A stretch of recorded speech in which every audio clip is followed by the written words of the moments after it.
Hey friends, before we get into this jam-packed episode with Tony Lyons, a technical recruiter at Amazon, I want to thank you for listening. The hiring landscape is a little bananas right now, and I hope the interviews in season 7 help you navigate the process better. One thing I want you to remember is that there are people on the other side of the hiring process.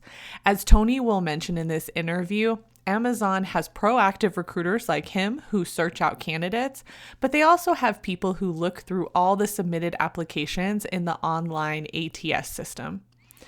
One of my main takeaways from this episode is how much LinkedIn can benefit you if you use it well. Tony will go in depth with this, but the gist is that you need to make sure you are filling out your profile completely and adding in all the projects and skills you've used along the way. Help the recruiter help you. For those looking to take their LinkedIn presence to the next level, check out my course, LinkedIn Level Up for the Corporate Professional, which will help you upgrade your profile, build intentional connections, and become a thought or industry leader through your content. This course also comes with a 1-hour strategy and coaching session with me, where we review your profile, posts, and stats to build a custom strategy that complements your career goals. I'll link it in the episode blog. As always, if you want to connect with me or need inspirational and educational career management and advancement content, you can follow Ride the Tide Collective on Instagram, Facebook, or LinkedIn. Please subscribe to the podcast so you don't miss out on future episodes. And if you didn't know, I also have the video version of this interview on my YouTube channel, which you can also subscribe to. Just search Ride the Tide Collective. And as always, I appreciate your support.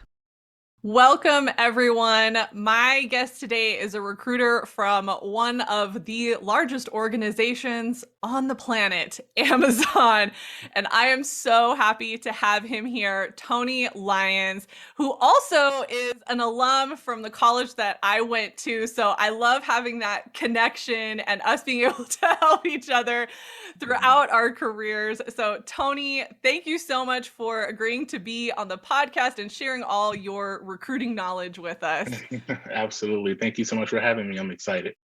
All right, we're just going to jump right in because I Absolutely. know people are going to want to know Yeah. about Get to the good Amazon stuff. and the process and all of that. Absolutely. So can you tell us a little bit about your experience in Hmm. recruiting and talent acquisition, your organization, which Right. most people know of at this Yeah. point, and some of the positions that you typically recruit for? Absolutely. So I'll start out with my background. I initially got into recruitment, talent acquisitions with Macy's as a recruitment operations specialist. I was there from about 2018 all the way to 2019. Got my real estate license, did some real estate work, and I missed recruiting. Once you do recruiting, you miss the grind, you miss how rewarding it is. And so I applied at Amazon, started out as a recruiting coordinator, and then I got promoted to a technical recruiter. And so that's how I got led to Amazon. I recruit for software development engineers who are level 5. So the positions that I recruit mostly for are SDE 2. What does that mean? Absolutely. SDE2s, they are computer engineers.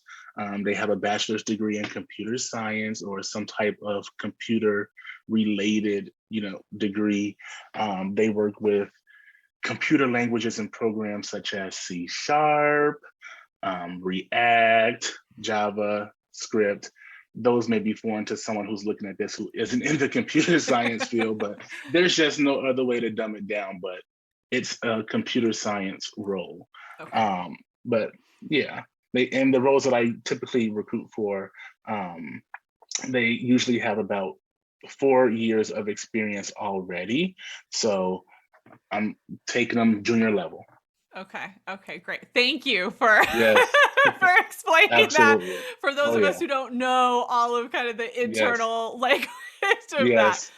And trust me, Okay. I had to learn so many computer languages and roles. There's so many computer science positions, I'm just like, okay.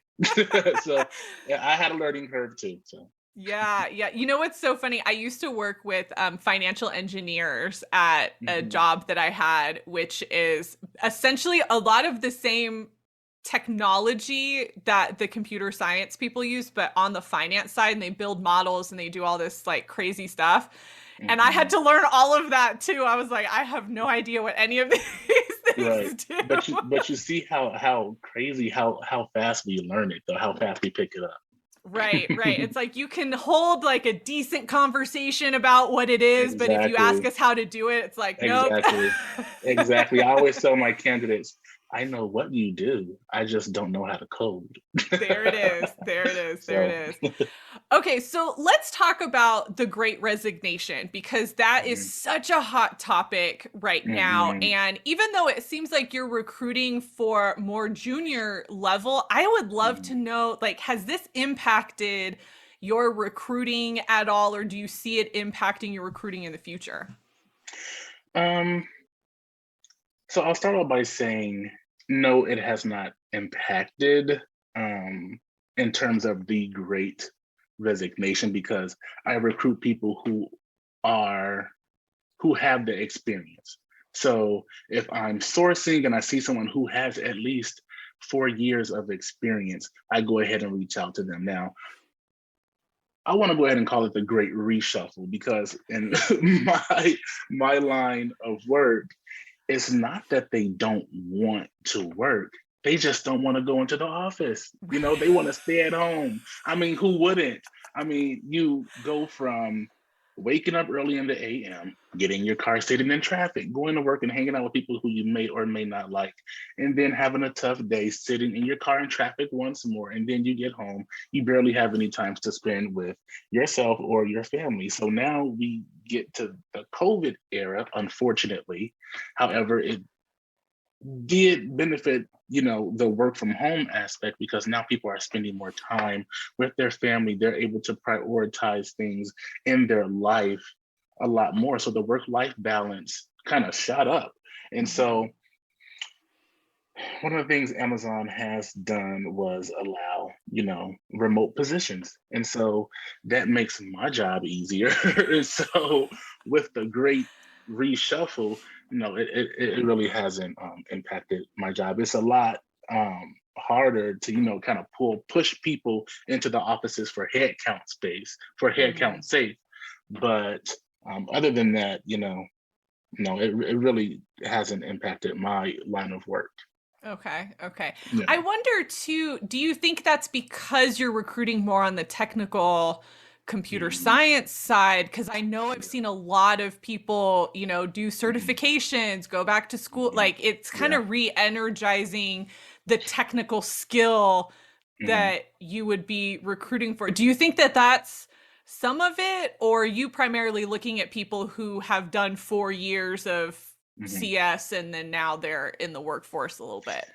It is a little bit of both, but with the positions that I do recruit for, it is very, very strict. We are somewhat lenient, but it is very strict on we need you to have that 4+ years of experience. We need you to know the languages of that we need you to know.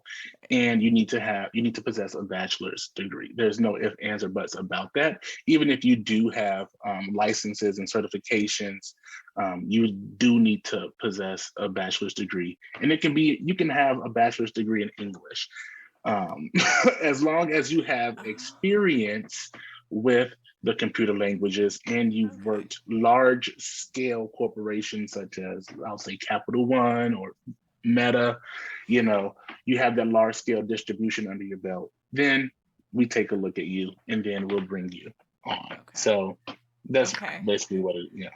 Oh, that is really helpful because I know Hmm. as a career coach, I'm Yeah. seeing all of these, ads and Hmm. different things for all of these Hmm. certifications. And my feelers go up around Hmm. are people really recruiting out of those programs, which they might. I mean, it's Hmm. very well that Yes. Oh, there are absolutely. certain companies that are Hmm. recruiting out of it, but it's Yep. not necessarily going to be some of your Hmm. top tier companies. Right. They And I will still say this. want I experience? will say this with that, um, with those certifications, those are more in line with SDE one, which is the same thing as an SDE two, except SDE twos, they have a little bit more of a senior role, whereas they mentor the SDE ones.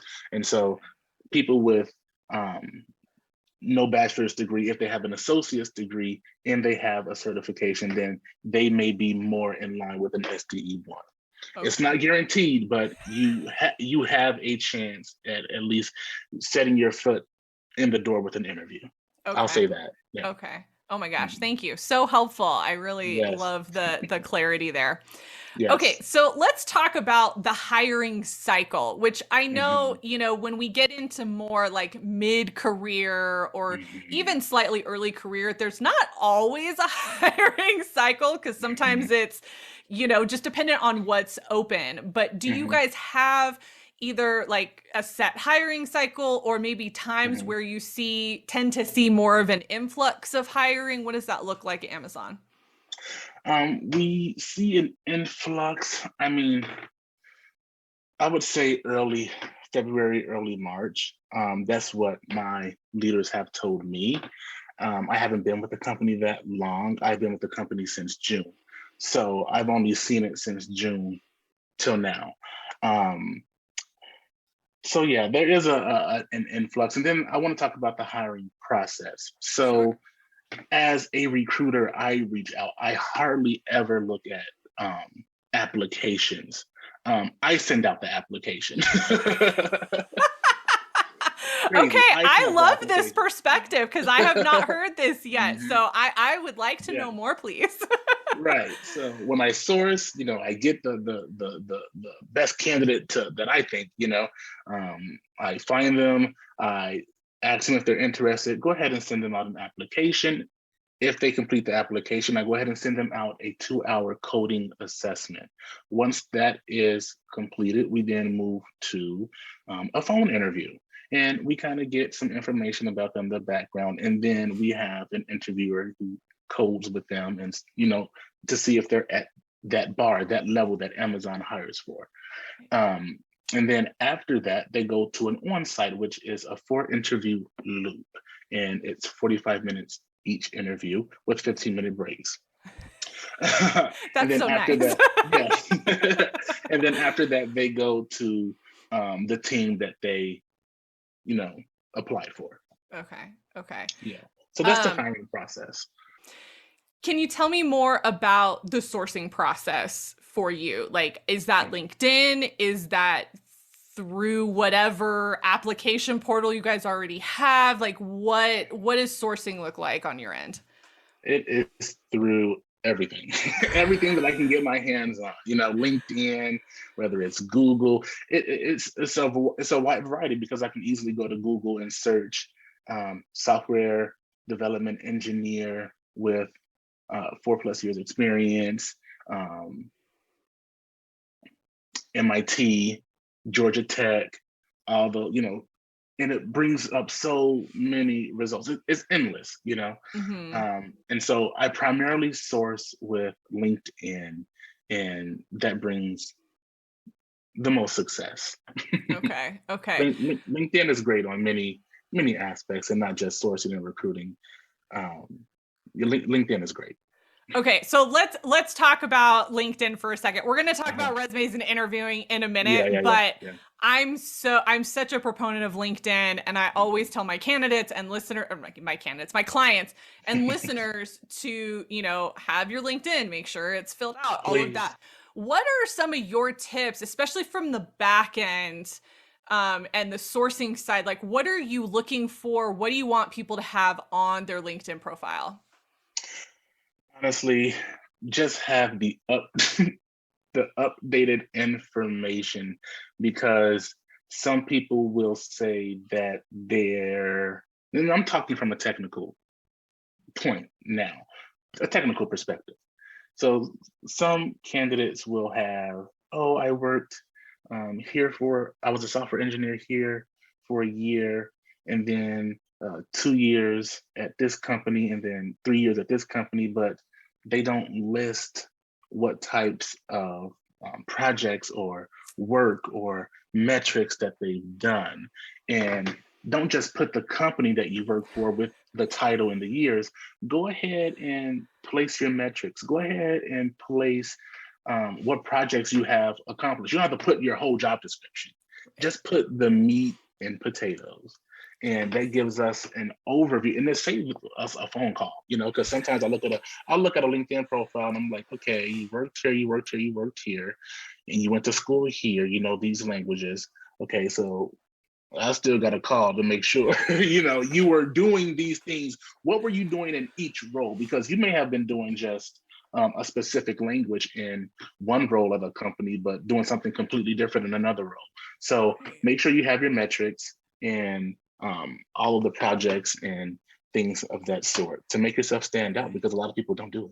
Oh my gosh. Okay. I hope everybody who's listening, hear Yes, this. yes, We're going to pull this clip. It's going to be all over the social media, because yes. that is the one, like, that's one of my biggest pet peeves Hmm. is people list their positions. They don't put any content. They don't No, put not at anything all. there.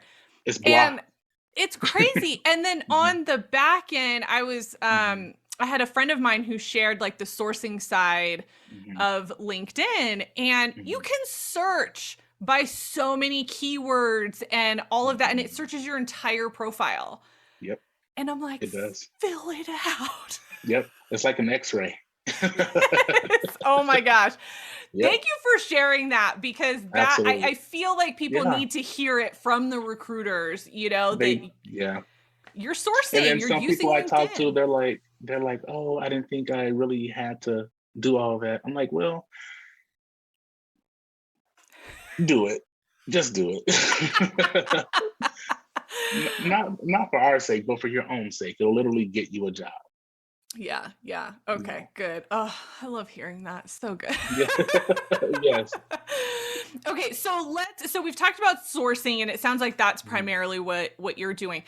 Can we talk a Yes. little bit about ATS, the application tracking system? I Hmm. know Amazon uses that. Like, Hmm. what what are you guys doing with that? If you do primarily sourcing, should Hmm. people still be submitting through the ATS? Like, what is your process like there?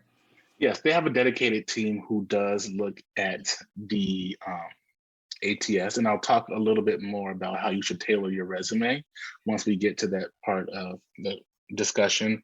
But we do have an ATS system, and we still have people go through all of the applications that hit that mark. And I'll talk a little bit more about that once we get to the resume tip. So yes, please still submit applications, and please submit them in PDF. Oh, good. Okay, good tip. Good. Good PDF. tip. So, what I think is so important about this too that you mentioned is there are people at the other end of this. Hmm. And I was talking with somebody else that I interviewed about how, like, recruiters are people, Hmm. and the ATS system is a tool that Hmm. if there is nobody there to process the information, nothing actually happens. And Hmm. so I love that you're sharing this, because I think it's a good Yes. reminder to candidates that there are people that are looking, there are people that are sourcing and Yes. going through your content Absolutely. and your Mhm. information. So, And a part of our job as a sourcer is to look through the applicant tracking system and find the applications that do meet the criteria that we're looking for. So that is another part of my sourcing tools with LinkedIn and my other searches. So okay. Okay, yeah. awesome. All right, let's get into the resume tips. What are Sure. what are your top like 3, or honestly however many you want to share, Uh, tips for resumes? I would say one of the biggest is your keywords. Okay, look at the job description for the job you're applying for. And this is just not, the tech industry. This is for any job, corporate, okay? Or even if you're applying for a fast food job. Always match the job description with your resume, because I know how some companies have two of the same roles but completely different job titles. So At a different company at X, you could be a talent acquisition specialist, but your job is to recruit. But Right. at company Y, your title is an actual recruiter, and that's what your actual job description is. So when you apply from X to Y, just match that title and match the keywords that you see in the job description over to your resume. And when you do that, that leads me to my second biggest thing, which is really make sure you hone in on the metrics and the key projects that you helped implement, or any type of work process change that you help strategize and implement, but really make bold the metrics. So say, for instance, you are applying for a role as a customer service specialist, and in your previous role, you helped increase the survey count by 40%. So you're going to make it bold. I helped strategize and implement a higher um, customer customer service survey by 40%. Mm. And so with that, I'll go to my third point, which is exclude all the irrelevant stuff. You know, okay. Yes, just leave the good, juicy things that you did for the company, exclude the relevant stuff, and most importantly, do not lie. Because if they see Mm. something really, really, really, really, you really juice up your resume and you really put something in there like, this might be a stretch, but I'm going to go ahead and put it. They're going to ask you about that because that's some of the good stuff that they ask. And if you aren't able to, really give a good story on how you did it, they're going to be like, okay, did you really do that? Or, Right. was that a stretch? So, and Right. I've seen it happen. So, Oh yeah, my gosh. those Okay, are the three so biggest. one of the things that I tell clients is just because it's important to you doesn't mean it's important to the employer. Right. Absolutely. Yeah. When you're Yeah. going through the content of your Hmm. resume, like Yeah. half when I don't edit resumes too much anymore, except if you're a Hmm. current client, and Hmm. I'll go through it and I'm like, don't care, don't care, don't care, don't need Hmm. it, don't need. Yeah. I mean, that's half Hmm. the process. Is this Exactly. does not matter because this job description says nothing about half Exactly. of this stuff that you have in here. Take it out.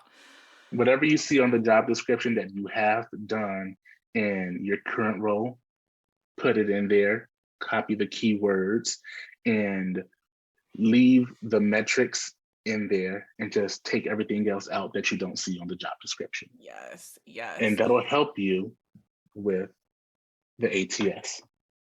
Because it'll match up the Yep, language. exactly. Awesome. Yep. One of the other things you talked about was changing titles. Yes. And I really appreciate that you said this because Hmm. this is also something I advise people to Hmm. do Yeah. because companies are creating Hmm. weird titles, Yes. weird. Yes. And Yes. if it's not common, if the Hmm. phrasing isn't common, it's not gonna get through anywhere. And especially Yeah. with LinkedIn, I will tell people change your title to like the most common basic Yes. The most common version of thing. what you do. Do. Yeah. And if you're worried about somebody from your company seeing it in your description of what you Hmm. do, just put internal title and then put whatever the weird title is that they gave you. Exactly. Yeah. But I had a client where we had to change her titles multiple times because LinkedIn wasn't Hmm. presenting her with the right opportunities. Right. And Hmm. she was actually getting outreach by different recruiters Right. sourcing people, and it Hmm. wasn't the right type of position Mm. because that title Title. wasn't Hmm. quite right.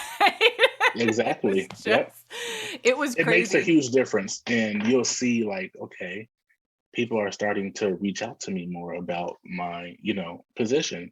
People, when you're a recruiter, you're searching the most common, things. And now if you're a really good recruiter such as myself, then those other titles that could be weird and Right. thrown in there, and you look those up as well. But if you want to be on the top of every recruiter's search, make sure you have the most common, you know, title that they're looking for. And it's Yes, just as yes. easy as a Google search. Awesome. Ah, I Yep. love it. This is so great. I'm so excited for Yes. all these tips. Oh Okay, yeah. Let's talk about interviewing now, because I know that that's something that, makes everybody nervous and, Mhm. they want to know what to expect. So, what are some of Yeah. your tips? And if you can share some of the process from Amazon, that would be great. But I Hmm. also know we can't always share all the ins and Right, outs. right. Well, one of the top things, and this is easily researchable, but the top things is the STAR method. Have your situation, your task, action, and the result. Keep it concise and to the point. Leave in those metrics. Okay. So the first point I'll say is please, please research the company. I know sometimes you may get reached out by a recruiter and you didn't specifically apply to the company, but during the interview process, they're going to expect you to know at least something about the company, because even if they don't ask you anything, ask them about the company because that makes it look like you researched, the company. Right. So always, always, always research the company. And of course, you want to know, about the company that you're working for, all the things that they've done. It's a good icebreaker as well. Secondly, I would say, as in resume tips, always mention the metrics when they ask you a question about, and this is a good way to eliminate follow-up questions, because how I started doing in my interviews, I started mentioning the key data and metrics of every project that I had completed. And they would just move on to the next question. They won't sit there and, harp over, okay, so what did you do? Like, what was the task? Stick to the STAR method, mention the metrics, and keep it concise. So that's one of the biggest things. Mention the key data and metrics, keep it concise. And then just be yourself and be upbeat and charismatic. And if you're someone who's an introvert, set up. Everyone has a laptop or a smartphone. Take your smartphone, prop it up or your computer, and open up the webcam and practice interview questions. That's what I did in high school when I wanted to get a job. Practice interview questions. I'm sorry, not high school, college. I took it all the way back to high school. I meant college. That's what I did in college when I was, started to seek out, internships and corporate positions. So practice, practice, practice, and work on being yourself and being upbeat. And I kid you not, and not to toot my own horn, but anytime I go into an interview, I am just not nervous, like at all. Like I think it's I think of it as a challenge. I'll say, Mm. okay, what can I pull out of them this time? What can I do to make them stand out and things like that? So And I found that people who are confident going into the interview process, it's because they're very clear about who they yes. are, what Hmm. they've accomplished, they And what they know about bring. the company. Yep. All of that information is what Hmm. gives you that Yep. energy and that boost Yeah. to interview and feel Yep. okay. So if you are feeling Hmm. really extra nervous, Yep. it's likely Hmm. that there's something missing in Yeah. terms of the information that you've collected, and it could be about Yeah. yourself. you Absolutely. know Uh-huh. And when I say research the company as well, so kind of make it ask questions, is I should say. Ask questions at the end of the interview. You want them to know that you really care about coming onto the team. And don't do, I mean, if you have to and you're rushing, okay, do a Google search of what to ask a company in an interview. I don't think you should do that. I think you should really research the company and tailor the question around what you really want out, what you want from the company. Um, to give you an example, I come from a Christian university. I've been in Christian schools basically my entire life. And so one of the biggest things for me when I go into an interview is not getting fixated on the dollar amount or the total compensation. It's what I can bring to your company as a Christian leader. Mhm. And I always ask questions that are tailored around that. I ask questions like, okay, your social responsibility, what's going on there? I see that, in the past 3 years, there's been a decline in the amount of money that you've raised for a certain organization. Why is that? Or I'll ask, so what types of charities would I be able to be involved with at the level that I'll be coming into the company at. Things like that kind of boast my Christian leadership and my attitude towards not just making the company money, but also making the company a great organization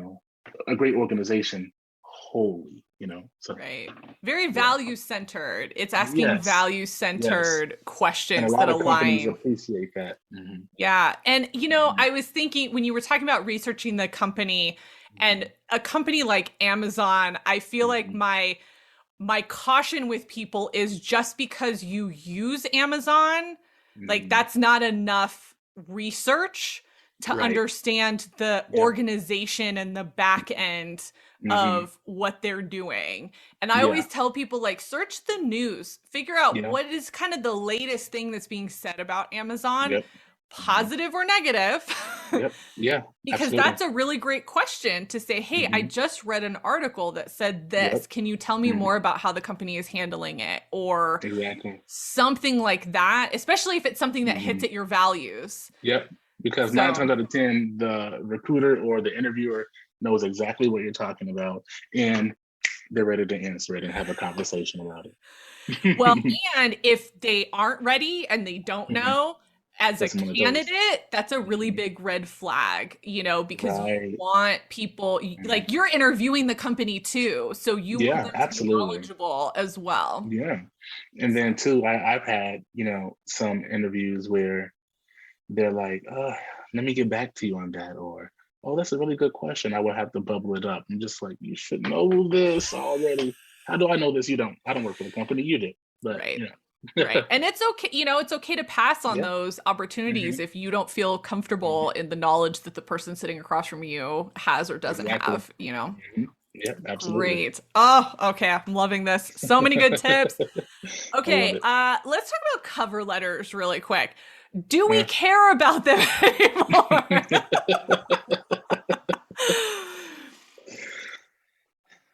So I'll say this. I don't look at cover letters. People like when people upload their applications, there's never a cover letter. I just look at the meat and potatoes. Now, I'll say if you're going for a senior position, managerial position, like a senior director, even like a senior manager, go ahead and throw in a cover letter. Yes. But other than that, I don't want to sound, because a lot of recruiters love cover letters and a lot of employers love cover letters. We've got both sides of the spectrum. I will tell I, you. I've have people who love them. I have people who hate them and don't look at them, and it it's a runs complete the waste of time. gamut. It's a complete waste of time. It's a waste of time. If it is sent to me, though, I of course look at it. I look at the cover letter. I look at everything that is in front of me, and I'm very quick. I take 30, 40 seconds, and you know, it's a yes or no. And Okay. so, but like more senior positions, like I said, director positions, yeah, send a cover letter. It's more professional for Right. those types of positions. Yeah. Right. So I asked this of another recruiter, and I'm curious what you would say. Mhm. For people who maybe are making a shift in their career and they have some transferable skills, they have experience in maybe another sector or functional area, and they're trying to transition over. Do you think the Mhm. cover letter is helpful in those situations, or does that not really apply because you're doing more technical recruiting? I would think so because you then get to explain how your transferable skills will actually transfer to that job. So, say for instance, a lot of recruiting is just like sales. So, if you're a salesperson trying to become a recruiter, which is actually what I did now that I think about it, I was working at Hertz, Hertz rental car, Yeah. selling, upselling, and then I went over to Macy's. Hmm. Um, but yeah, so like if you're a salesperson and you want to do recruiting, it kind of goes, hand in hand because you're trying to entice someone in. It's the art of persuasion and the art of negotiation. So yeah, I would say a cover letter would benefit in terms of transferable skills. But if you're really good at doctoring up your resume, then you won't Then you need shouldn't that. need it, Right. And basically. you should have a bio section like right at the top, like 3 or 4 sentences of what you bring as a prospective candidate. On your resume. Yeah, I put it at the top. It's called an executive summary. I call it the Okay. executive summary. Okay, It's because just three or I four I've heard sentences. mixed. I've heard a lot of Really. mixed around Yeah. the executive summary. So okay, Mhm. so you're pro executive summary. Yeah, I think it has a nice touch. It doesn't take up Okay. too much room. And then I also have it on my LinkedIn profile as well. So in the little about me section that people don't fill out, yeah, I have I hope everybody is listening. Fill out your LinkedIn. it. LinkedIn is it's amazing. And even It now is. that I'm good in the job that I'm in now, and I still get tons of, I know how my candidates feel. I'm in the same position. People are reaching out to me too. Right. I know how you feel. So Yeah. Yeah. that's Oh my just the beauty gosh. of having a good LinkedIn profile. So Yes. Yes. That's what I love. yes, and Okay, hashtags so do work. oh, really? Oh, good. Yes, Okay. yes, That's good yes. to know also. Believe it or not, LinkedIn has an algorithm. So Yes. Well, and that's one of the things that I tell people in terms of like the keywords and your titles and mhm, all of that. It's still an yeah, algorithm that's going to read it. So mhm, if you're not getting what yep, you want, you have to change something. yep, So, absolutely. Hmm. good. Okay. What is something that you think job seekers should be doing but aren't doing?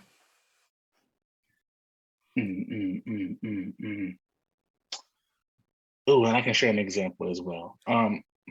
Please, please, please, if you're not on LinkedIn, get on LinkedIn and connect. I'm gonna give you I'm gonna dive deep with this. Connect with people. So if you have a dream, Amazon was my dream company. It still is my dream company until further notice. So I'm happy to say I'm working my dream job right now. And so one of the things that, well, it was a couple companies. It was TikTok and Amazon. And it's kind of crazy how, yeah, I'll go into it. So, so if you have, say, for instance, a dream job, or what type of companies you want to work for, and what specific department you want to work for. So, say you are wanting to be a recruiter, please look at jobs. And sometimes on LinkedIn, it'll show the job poster, and that is the actual recruiting lead or the hiring manager for that position. Connect with them on LinkedIn. And this is their job anyways, to connect with people on LinkedIn. Connect with them on LinkedIn and shoot them a message. Um, in the summertime, this past summer, I was on LinkedIn and I saw a job, and follow people who post, like, their whole prerogative on LinkedIn is to post jobs all day, different jobs, and in the specific, area that you work in. And I followed this person, and then he reposted a job at TikTok for a talent acquisition specialist. And um, it showed who the job poster was. I connected with him. I shot him a message, and he said, I actually, just filled that position. But what I can do is go ahead and pass you over to another person I work with in recruiting. Got the interview, and by the next week I was hired. So please, please, please connect with people on LinkedIn. Please, please, please. It'll literally land you a job. I believe I landed the job because the hiring manager of a position referred me to, like, he literally passed my resume over. I didn't even have to apply. I didn't apply for the job. He Wow. passed my resume over to a different hiring manager. I had to interview with her and got the job. And that was for TikTok. Oh I'll say my that. gosh. Mhm. And okay, so and the other side of that too is Mhm. when you have a full profile, Yes. people can go look and they can see and they know. Yeah. They Hmm. know by looking at your experience, if you have Hmm. some of those details, they'll be able to say legit, not legit, pass Hmm. it through. Absolutely. So, Yep. Hmm. yes. Oh my Yes. gosh. I hope So that's my everybody is biggest tip. hearing this. Biggest tip for job seekers right now: please connect with the hiring managers of positions. I know sometimes, you may not know who the hiring manager is, but look through the job postings and see if, the job poster is linked to that specific, posting. Connect with them, reach out to them, even, buy them a cup of coffee to say, hey, let's have a cup of coffee. I want to talk to you about my experience. If you don't have a job for me, do you know anyone in your company that would have a job for me? It'll go a long way. Yes, yes. Yeah. Also, a really good way to like start a connection into a company is looking to see if any alumni from your Uh, school are in that company, because yep. that's a very natural connection you can make with Hmm. some other connection other Yeah. than wanting a job in that Yeah. company. And then, So, and they'll look at the person who is, doing the interview and hiring. They'll look at your LinkedIn profile and say, oh, wow, so you actually went to school and you know someone from the team already. Okay, like it just gives mhm. like a little bit of because people like to work with people who are, connected in a way. It's a weird thing, but they do. Yes, So, yes. Oh so my gosh. Okay, this has been so amazing. So many great tips. I'm so excited for yes, this. yes, So, any yes. last thoughts or tips that you have that you feel like you need to share that you haven't already? uh, I'll say be flexible with work from home. In the state of the economy now, we have a lot of openings. Not just talking about my job and the roles that I'm hiring for, but across across there are a lot of job openings, and it's primarily because people want to work from home. If you can do hybrid, I would say do it, but that's another leading cause of what is leading to a lot of the vacancies. People they don't want to go back into the office. Mhm. So I would say that, and yeah, just connect with people on LinkedIn, and yeah, biggest Awesome. tips. Yeah. Great. Okay, Tony, if people want to connect with you, is LinkedIn the best way Yes, to connect with LinkedIn you? is the best way, and I'm always sharing different tips as well on LinkedIn. I'm all If you're a software developer with the experience I talked about for plus years, go ahead and hit me up on LinkedIn. It is Tony Lyons. You just type in Tony Lyons at Amazon, and you'll find me. I Yes, think I'm that's the only Tony amazing. Lyons at Amazon. So type Tony Lyons Amazon on LinkedIn, and you will find me. Awesome. And I will put a link for your profile into the show Yes, notes yes. for this Thank episode you. as well, so you can find Awesome. it there. Tony, thank you so much for taking the Absolutely. time and sharing all of this. This was definitely more than I was expecting, and I'm I so loved it. excited for the people that are going to listen to this episode. I really appreciate it. Yes, yes. Go out there and land your dream job. Yes, Thank wonderful. you so much.